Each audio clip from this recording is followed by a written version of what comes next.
Welcome to Lalitha's kitchen. ఈరోజు నేను చేయబోతుంది చాలా సింపుల్ బంగాళదుంప ఫ్రై.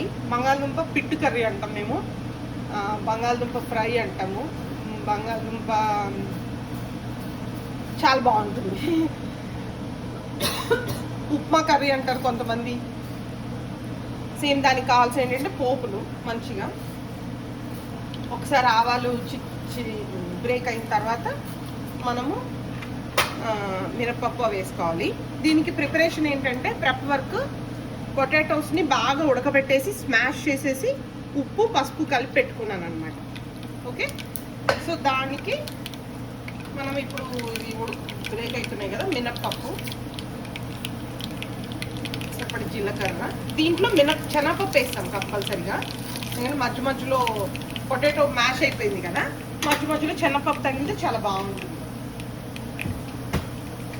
దీనికి కారం ఏంటంటే ఎండుమిరపకాయల కారమే, ఇంకా వేరే విడిగా కారం పచ్చిమిరకాయలు వేసుకోవచ్చు, బట్ అంటే పొడి కారం కాదు, ఇట్లా మిరపకాయల నుంచి వచ్చే కారమే అన్నమాట. సో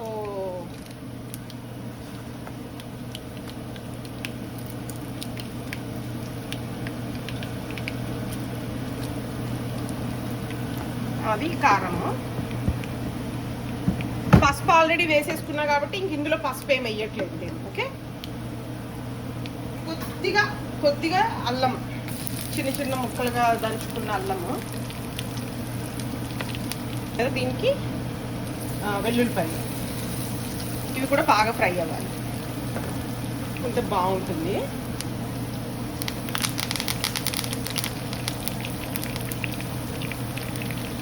బాగా ఫ్రై అవ్వాలి, కొద్దిగా ఎర్రగా వేయితే బాగుంటాయండి ఈ మిరపకాయలు, ఈ వెల్లుల్లిపాయలు పచ్చి లేకుండా. అప్పుడు మనం తినేటప్పుడు దాంట్లో బాగా కలుస్తాయి అన్నమాట. ఇప్పుడు మెయిన్ ఇంగ్రీడియంట్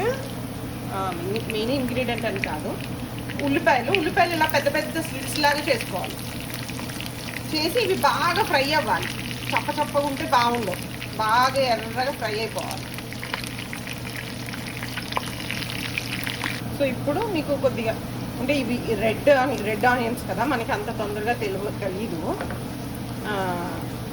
ఈ మాత్రం వస్తే బాగుంటుంది. సో దీంట్లో ఇప్పుడు మనం ఇందాక కలిపి పెట్టుకున్న పొటాటో మిక్సర్ ఉంది కదా, పొటాటో, ఉప్పు, అల్లం, పసుపు ఉంది కదా. యాక్చువల్గా పసుపు ఉప్పు అందులో వేసుకోవాల్సిన అవసరమేం లేదు, మనం మామూలుగా పోపులో కూడా వేసుకోవచ్చు. నేను కొద్దిగా అంటే కలిపినప్పుడు అది అలాగే వేసేసాను అనమాట. లేకపోతే మీరు పసుపుని మంచిగా పోపులో వేసుకున్నా బాగుంటుంది. ఓకే, ఇప్పుడు దీన్ని బాగా కలుపుకొని మనం పొటాటోకి ఆయిల్ అంతా పచ్చివాసన అంతా పోయే వరకు బాగా మిక్స్ చేసుకుంటే yummy potato curry ready, potato fry curry. ఇప్పుడు దీన్ని మనం దోశలోకి మసాలాలాగా వాడుకోవచ్చు.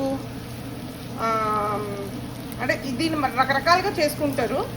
మేము దోశలోకి మసాలాగా వాడతాము, మెయిన్ రైస్లోకి.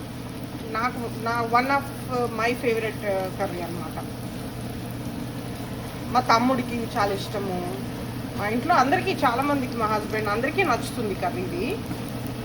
విడిగా అయితే దీన్ని ఇలాగా మీరు దోశలో పెట్టుకోవచ్చు, మధ్యలో దోశ మసాలా లాగా.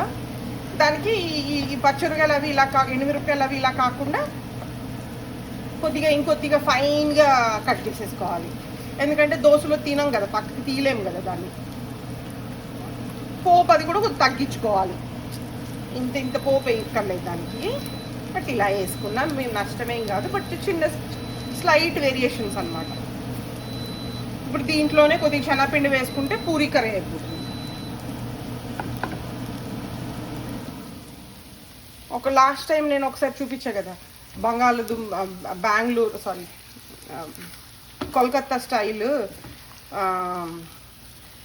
ఆలు బోర్తా సంథింగ్, అది ఇలాగే అనిపించింది, సేమ్, ఆల్మోస్ట్ సేమ్. కాకపోతే ఈ ఫ్రైస్ అన్ని విడివిడిగా చేసి వాటిని బాగా చితక్కొట్టి దాన్ని పొటాటోలో కలుపుతున్నారు అనమాట.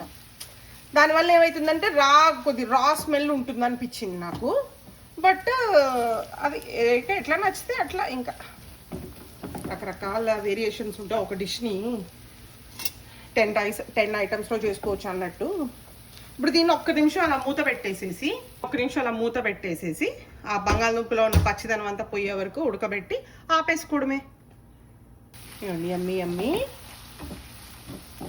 Potato fry curry ready.